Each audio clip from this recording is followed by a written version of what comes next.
আগে যেটা ছিল এটাই যে কোটা সংস্কারের জন্য আমাদের এক দফা এক দাবি ছিল। তারই পরিপ্রেক্ষিতে যখন আমরা আন্দোলন করতেছিলাম, আপনারা সবাই জানেন যে গতকাল রাতে কিরকম নির্মম অত্যাচার করেছে আমাদের বিভিন্ন ভাই বোনেদের উপর, যেমন জাবিতে, তারপরে হচ্ছে কুবিতে, তারপর চবিতে আন্দোলন অত্যাচারগুলো করা হয়েছে। তারপরে হচ্ছে আমাদের ভাই আমাদের বোন রক্তাক্ত হয়েছে। আমাদের দাবি ছিল আমাদের প্রধানমন্ত্রীর সাথে, সাধারণ শিক্ষার্থীর দাবি ছিল প্রধানমন্ত্রীর সাথে। সেখানে কেন ছাত্রলীগ ঢুকলো? সেখানে ছাত্রলীগদের কে বললো আসতে? আমাদের দাবি ছিল আমাদের প্রধানমন্ত্রীর সাথে। ছাত্রলীগ কেন আসলো? আমার ভাইদের উপর কেন আক্রমণ করলো? আমার ভাইদের থেকে কেন রক্ত ঝরালো? তারই বিক্ষোভে আজকে আমরা বিক্ষোভ মিছিল দিয়েছি এবং আমাদের দাবি আদায়ের জন্য বিক্ষোভ মিছিল দিয়েছি। ধন্যবাদ। না, আমরা কেন সংখ্যাবোধ করবো? কারণ আমরা মনে করি আমরা তাদের থেকে বেশি আছি। আমরা সত্যের জন্য লড়তেছি। সত্যের জন্য লড়তেছি মানে কি? তাদের বুলেট খালি হয়ে গেল, আমাদের সাহস খালি হবে। আমরা কেন হল ছাড়বো? আমরা স্বায়ত্তশাসিত প্রতিষ্ঠানের স্টুডেন্ট। সরকার এখানে নাক গলাইতেই পারে না। They have no right.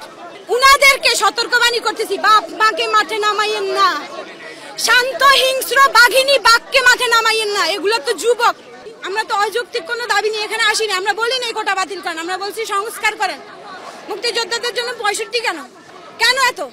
5% রাখেন না, ঠিক আছে? উনারা আমাদের জন্য করছে। ভুয়া মুক্তিযোদ্ধায় ভরে গেছে দেশ। কোথায় সেই হিসেব? মুক্তিযোদ্ধারা কোথায়?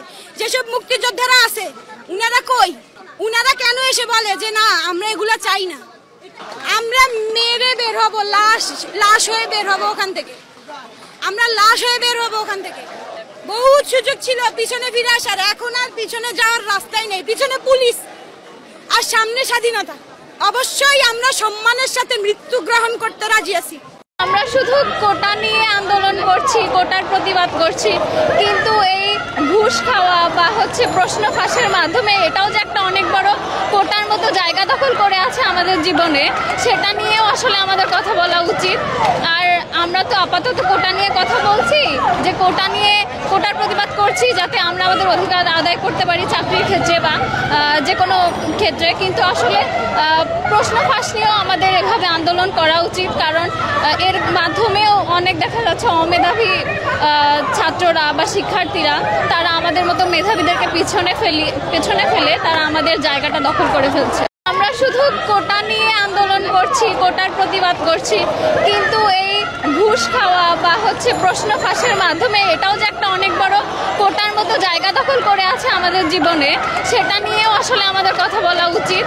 আর আমরা তো আপাতত কোটা নিয়ে কথা বলছি, যে কোটার প্রতিবাদ করছি যাতে আমরা আমাদের অধিকার আদায় করতে পারি চাকরির ক্ষেত্রে বা যে কোনো ক্ষেত্রে, কিন্তু আসলে প্রশ্ন ফাঁস নিয়েও আমাদের এভাবে আন্দোলন করা উচিত। কারণ এর মাধ্যমেও অনেক দেখা যাচ্ছে অমেধাবী ছাত্ররা বা শিক্ষার্থীরা তারা আমাদের মতো মেধাবীদেরকে পেছনে ফেলে তারা আমাদের জায়গাটা দখল করে ফেলছে। বাংলাদেশে দেখেন কয়েকদিন থেকে কয়েকটা ইস্যু আসতেই আছে, একটার পরে একটা ইস্যু আসতেই আছে।